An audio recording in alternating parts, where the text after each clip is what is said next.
were you first approached by Platonic to make music for Yooka-Laylee? That was like, well, I don't think it was really approached. I think it was a bit like we've been talking about it for a long time. Right. So I think that we tried a little bit before that to kind of do that. There's that Minty Jonjo account on Twitter, and that was one of the old guys from Rare that were trying to do it. We did have a meeting about doing it again a while ago, and we kind of talked about it, a little character, and had a little demo running on an iPad, but we just didn't have time to do it.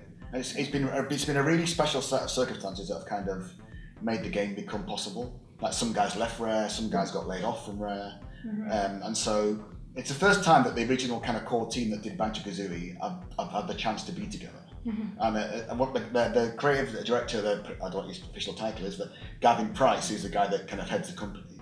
He was the guy that said, look, I'm going to go get the business loans. I'm going to put it together and we're going to do it, right? Because I think a lot of us thought we're all kind of going, no, we don't want to do that, you know. Yeah. So he had the balls to go, I'm going to go and do it. And so like that really was the catalyst, really. And we all kind of went, it's almost like the stars have aligned. It's like, now's the time. You've had to wait 17 years, whatever it is, to get to that point. So we've talked about it for such a long time, and I really wanted it to happen for a long, long time, but I just never thought it would. So it's kind of a bit of a mixture. Yeah, well, I think the fans are definitely all thinking. No, yeah, it looks like. I mean, you know, it's been phenomenal, really. So yeah. Why do you think Yooka-Laylee was so well received by the community? I don't know. I think, you know, like this. I didn't really realise how many Banjo-Kazooie fans maybe there were out there. Right? You know, I think they don't realise that. I think that like my Twitter seemed to balloon to like 40,000 followers over the couple of years, like, you know, and I was a bit surprised. I kept thinking, why people, I don't really speak anything particularly exciting to say, I just kind of waffle on, you know, like, but I think it is all the kind of hardcore Banjo-Kazooie fans, like, and they kind of found me, and then I started to realise that maybe the audience for that game. So, and then it kind of happened, and then the Kickstarter thing, and then it just went so ballistically out of control that I don't think anybody's thought it was going to be like that.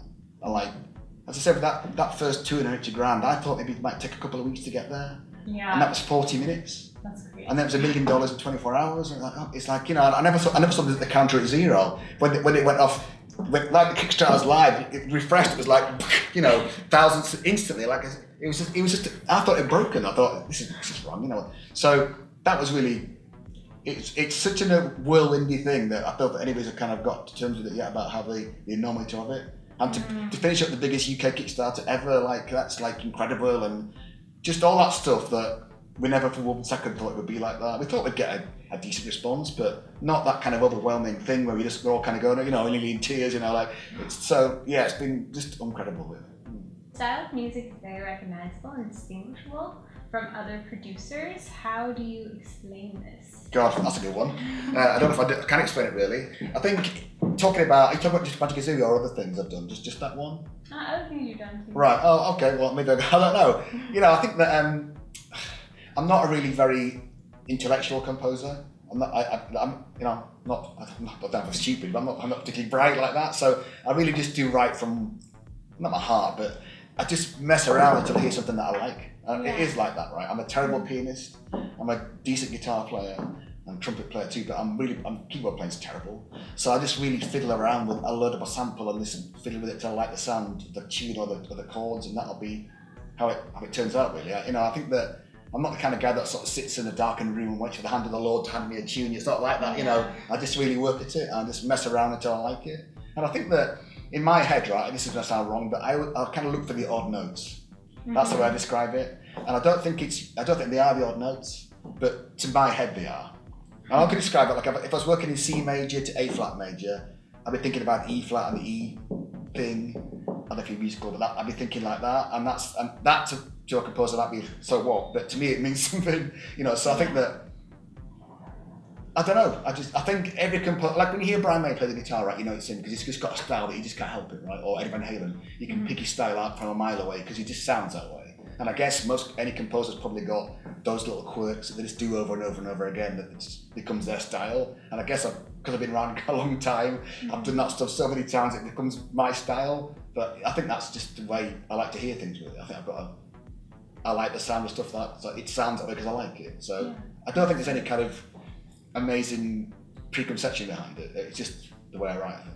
How did you first start producing music? Did you always know that you would make it for video games? No, that was I never thought about being a composer ever. Right, I never even thought about it once. Right, when I went through school and I played trumpet and recorder. I started playing guitar about 12. I wanted to be in metal bands. That's all I ever wanted to do, was play in a metal band. That was my biggest thing. So I played in metal bands most of my life, really, from like right up to 33. I played in metal bands. That's what I wanted to do. I wanted to be on the stage, you know, Judas Priest was, you know, that was me, you know. So like, I kind of left university. I got a classical trumpet degree. I was trained to be a classical player. I didn't want to do it. I wanted to be in metal band always. So like I played in bands after that, and I played with a guy called Robin Beanland, who was who works at Rare still, and he was in one of the metal bands I played for in my local area in North Yorkshire, and he was a keyboard player, and he got a job at Rare. I was like, what? You know, nobody I knew got a job. Everyone was on unemployment forever, right? When I was in metal bands, I couldn't believe it. You got a job, you're gonna get paid, you know. So if you went to look at Rare, and kind of a year and a half went by, I said, look, Grant, you know, you can't be on unemployment for the rest of your life. You are 33. Why don't you try and do what I'm doing? So he recommended that I buy a Atari ST, and I bought an EMU Pro Effects synthesizer and a monochrome monitor and a copy of Cubase, and I just tried to choose for games. So I played games, right? So I sent 5 cassette tapes to Rare over the course of a year, with no idea what to do really, and never got a reply. And then out of the blue, a letter saying, please come for an interview. I went down to Rare and I got the job, and that was it. You do a lot of voices yourself in games. Is that something that you consciously do to help? Do you have I did that because literally it was just easy, right? I could just sit in my office at Rare and just rather than ask somebody else to do it, I just did it myself. There was no like, it isn't like that preconceived thing, well, let's choose Grant who's got a good voice for that character. It was, I just did it because I thought, oh, no one else is going to do it, I'll just do it. It was a bit like that. So like a lot of the times at Rare, and since then, you just do it because no one else did it. Like I did tons of voices in Viva Pinata, you know, just because I was sat there, I'll do the alligator and the dog and the cat and all that, and whatever else I could think of at the time. It was just easy. And then eventually, people on the team, like Chris Sullivan did Banjo-Kazooie, and Steve Mail did tons of voices for, and then Brian, who all, you know, did tons of voices for the games over the years. So it literally was, I'll do it just to save time.